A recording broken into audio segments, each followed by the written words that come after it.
juntos estudarmos a respeito da palavra de Deus, né? Aquilo que vem acabando de dizer. O nosso estudo de hoje é muito essencial, é muito especial e muito interessante. Trago cá comentários acerca do livro de Daniel. Então, hoje, como o primeiro dia do mês de outubro, traremos para você a primeira lição, ou seja, o primeiro comentário a respeito do livro de Daniel. O primeiro comentário, ou seja, o tema, ou seja, a visão que traremos para si está centralizada no capítulo 2 do livro de Daniel. Vamos lá, é onde vamos descobrir o que é que foi revelado ao profeta Daniel. Conforme vê cá a essas imagens deste livro, Daniel e Apocalipse, profecias que revelam o nosso futuro. Então, é através desse estudo que trazemos para si, irmão, que ainda não tem a noção do que, de fato, esta imagem quero cá trazer para nós. Pois é, antes de prosseguirmos com mais nada, sem mais delongas, convido a todos para uma oração. Pai querido, Pai bondoso que habita nos altos dos céus, muito obrigado, Senhor, porque o seu amor, a sua graça, a sua misericórdia dura para sempre. Eis-nos aqui, Senhor, os teus filhos, os teus servos, vindo a esta hora da tarde ao seu trono da graça, para poder render-lhe louvores, graças e adoração. Senhor Deus, pedimos a presença do seu Espírito Santo, que possa abrir-nos a mente e juntos compreendermos aquilo que é a essência da sua palavra. Bom Deus, queremos a sua graça, a sua presença neste lugar, para que todo esse estudo possa decorrer de acordo com a sua vontade. É o que te pedimos, no nome do Senhor Jesus, e amém. E amém. Muito obrigado. Visão em cerca de 603 antes de Cristo. Algo muito interessante. A história da humanidade. Visão em cerca de 603 antes de Cristo. É onde nós havemos de ver neste caso o que é que foi revelado ao profeta Daniel e por que é que ele, enfim, ficou muito abalado, neste caso, através dessas visões que lhe foi revelada.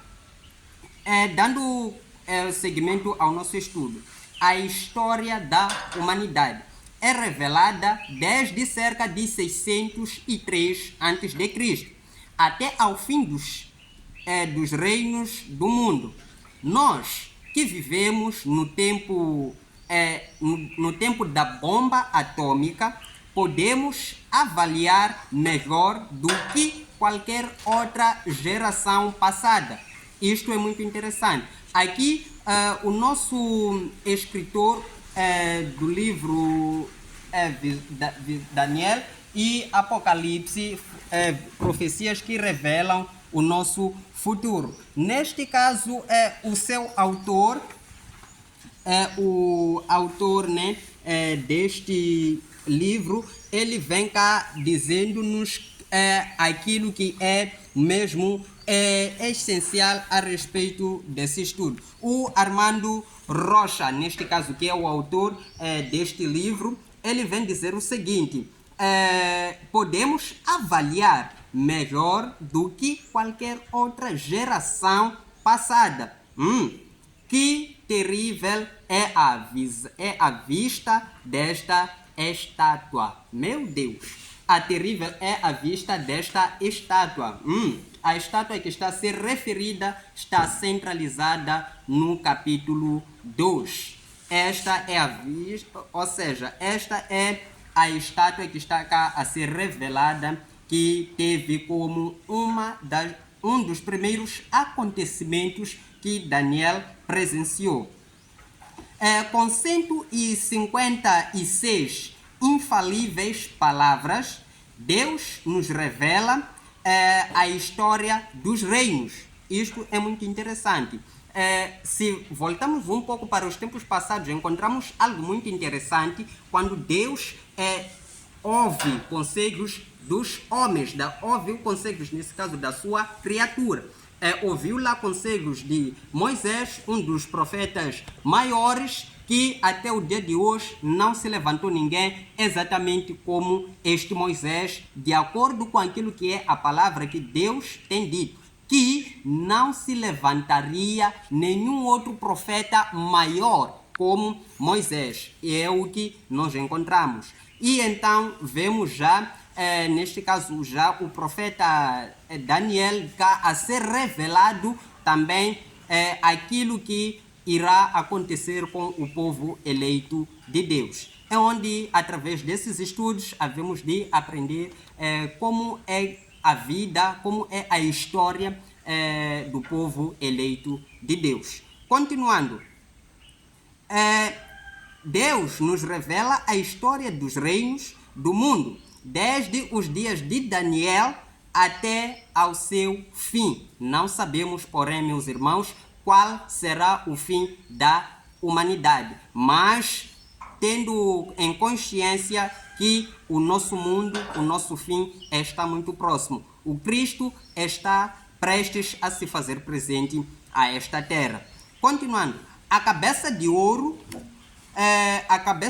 conforme vê na imagem, representa Nabucodonosor e o seu reino, dominando desde cerca de 609 a 539 antes de Cristo. Porque ou seja, você vai questionar por que 609 a 539. É o seguinte, a contagem, nesse caso, nos tempos antes de Cristo, antes do ano zero, era contado de cima, ou seja, de cima para baixo. É exatamente isso, era contado de cima para baixo. E hoje, desde o ano zero, que é o nascimento de Cristo, encontramos lá já a contagem crescente. Antes era a contagem decrescente e agora é a contagem crescente, de zero até o mais infinito, enquanto antes era do mais infinito até o zero. Era assim que acontecia.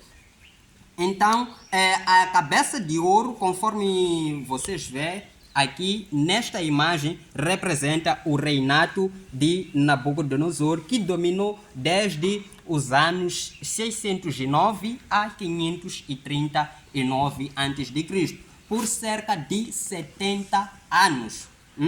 O povo de Israel foi exilado na Babilônia por cerca de 70 anos por causa da sua rebelião. É o que a Bíblia, neste caso, vem nos revelar, né? A Bíblia, neste caso, vem nos revelar que o povo será cativo por um tempo na Babilônia, por causa daquilo que é a sua rebelião. O povo de Israel não quis acatar com amor, com sinceridade, aquilo que era o privilégio que Deus tinha para com eles. Tinham o privilégio, os israelitas, de viver com Deus, de estar junto à presença de Deus, de ouvir o próprio Deus falando por intermédio deles, mas preferiram abandonar e deixaram-se à parte.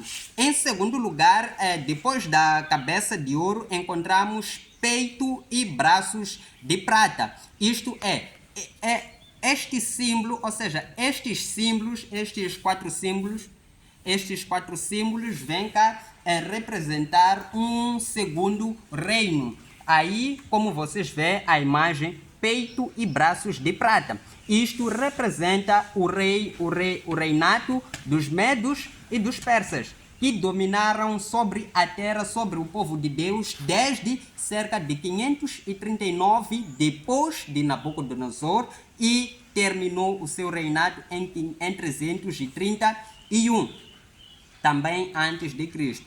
Porém, estes medos e estes persas dominaram sobre o povo israelita, sobre o povo de Israel, por volta de 208 anos. Não são poucos esses anos em que o povo de Israel esteve exilado sobre a custódia de povos estrangeiros. Tudo isso apenas o Deus dos exércitos é quem veio a permitir com que o povo pudesse ser exilado pelo povo estrangeiro, por causa daquilo que é a sua rebelião. É onde encontramos já as consequências que o povo teve. Essas são as consequências que o povo teve. Vendo já para, neste caso, o que é a terceira, o terceiro símbolo, a terceira imagem, ventre e coxas de cobre, ou seja, ventre e coxas de bronze. Aí onde vem, segundo a imagem, que este é o terceiro reino. Este terceiro reino é o reino da Grécia, que Grécia veio também no tempo de Alexandre o Magno.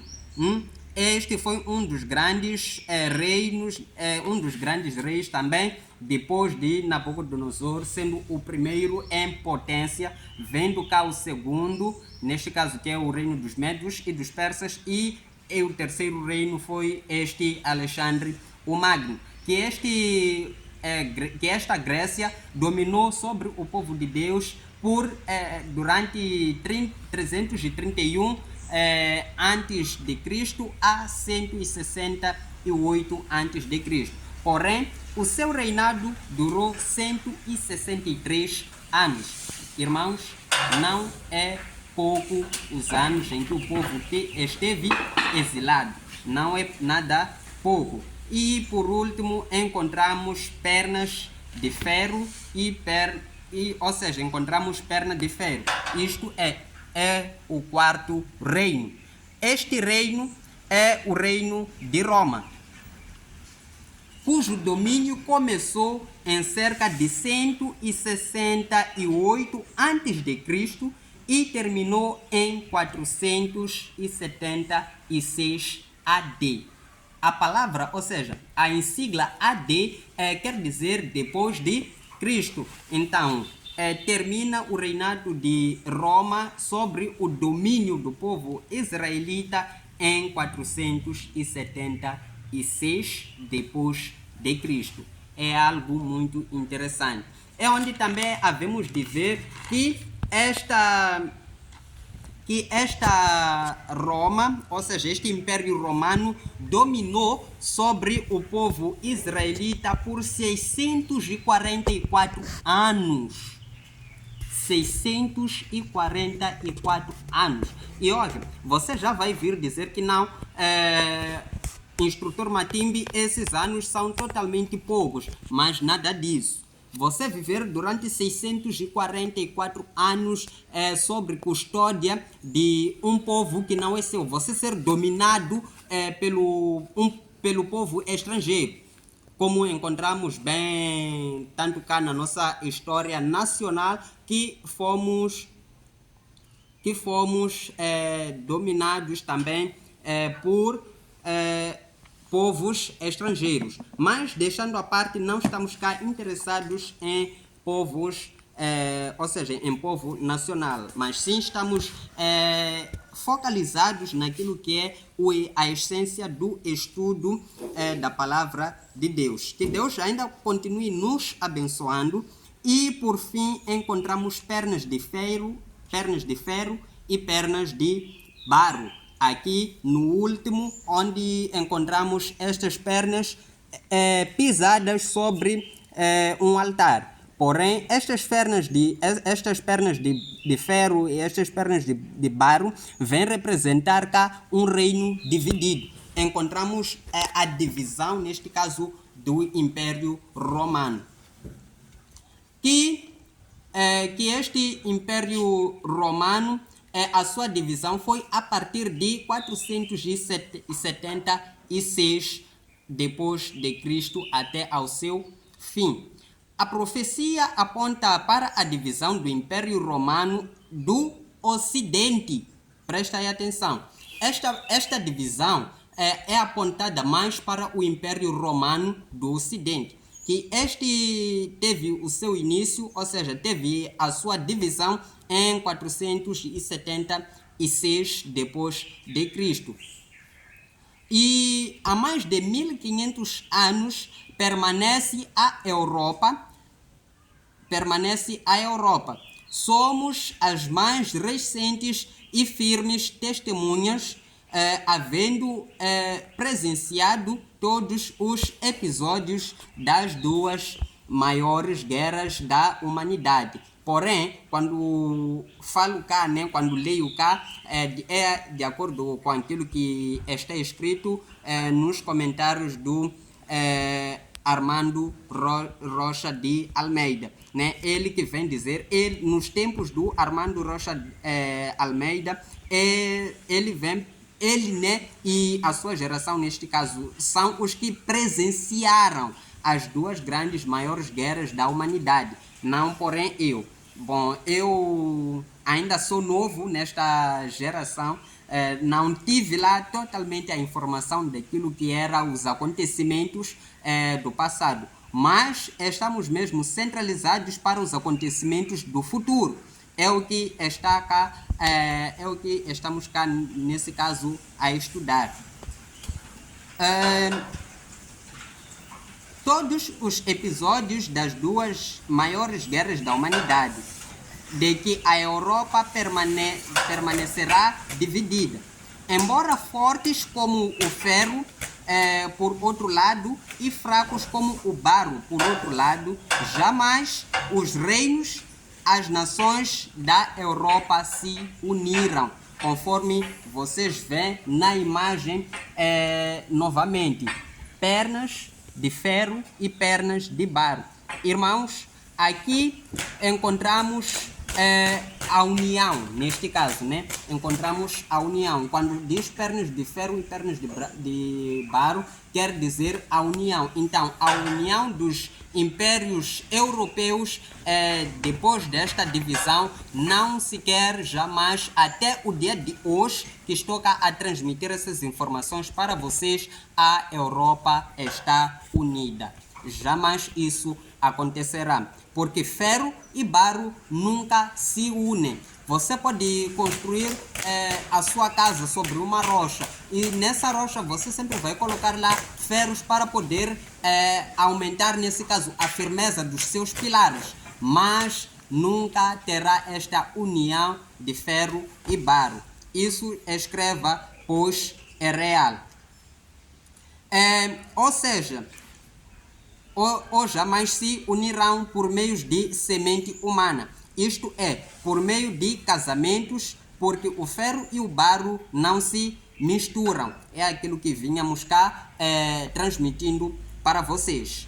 Estes reinos e nações permanecerão na terra até que venha o seu fim pela mão do Altíssimo. Isto é muito interessante. Virá o fim desses reinos na vinda do nosso Senhor Jesus, que é a mão que irá levantar por último. Aqui na estátua, porém, encontramos esses 4 impérios. É o que encontramos cá na estátua, esses 4 impérios. Roma, Medos e Persas, Grécia e, por fim, Império Romano. Então, este Império Romano vem trazendo essas duas divisões. Então, encontramos lá Império Romano e, enfim, encontramos o Império Papal, que também está dentro do Império Romano. Não deixa de ser o mesmo império, mas a divisão inicia cá. Império Romano, ou seja, Roma Imperial e Roma Papal. É assim que encontramos nesta divisão. E ao fim do nosso estudo também iremos cá explicar melhor, porém como cá estamos lendo aquilo que é a escrita do nosso irmão Armando Rocha Almeida, né? Ele que vem cá resumindo melhor essas palavras, e cá trazemos esses estudos para vocês, e por fim teremos cá uma explicação conclusiva deste capítulo 2 de Daniel, visão em cerca de 603 a.C. Então, há mais de 1500 anos estão as gerações presenciando o infalível cumprimento da palavra de Deus. Isso é verdade. Até que uma pedra, que é Cristo, e o seu reino eterno sem mãos humanas, despedace e reduza a pó a grande e terrível estátua por tantos séculos levantada pelo homem. Mas a pedra que feriu a estátua se fez um grande monte e encheu toda a terra. Que é esta pedra que conseguem ver cá deste lado, sem nenhuma mão humana ao seu redor, ou seja, sem nenhum auxílio ao seu redor. Então, esta pedra solta-se sem auxílio de mãos humanas e vem diretamente sobre esta união que será cá feita e não será possível fazer. Então, esta rocha vem e desfaz essa união. Depois de, enfim, desfazer esta união, toda a estátua é desfalecida. Nesse caso, é quebrada em total. A estátua jamais existirá, porque esta rocha irá se erguer e firmar-se em um monte enorme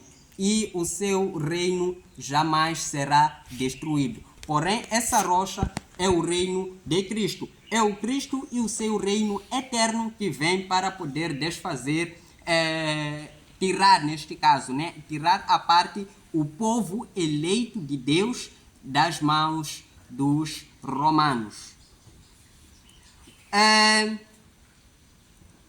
Disse o Senhor Jesus Cristo a Pilatos, um dos representantes dos reinos deste mundo: o meu reino não é deste mundo.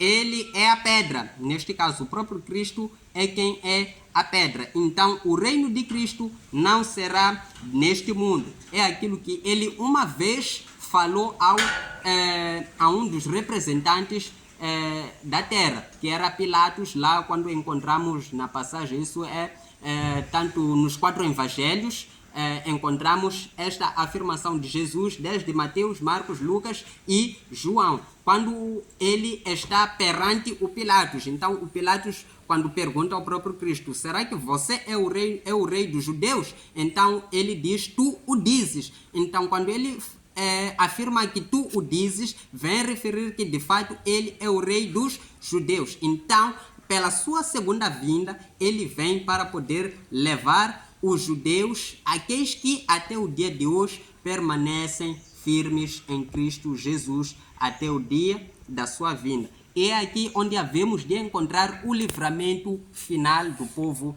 de Deus. Estamos já caminhando para o fecho do nosso estudo e continuando, né, direto para poder já, enfim, fechar, tomo cá a leitura novamente. E quem cair sobre esta pedra, despedaçar-se-á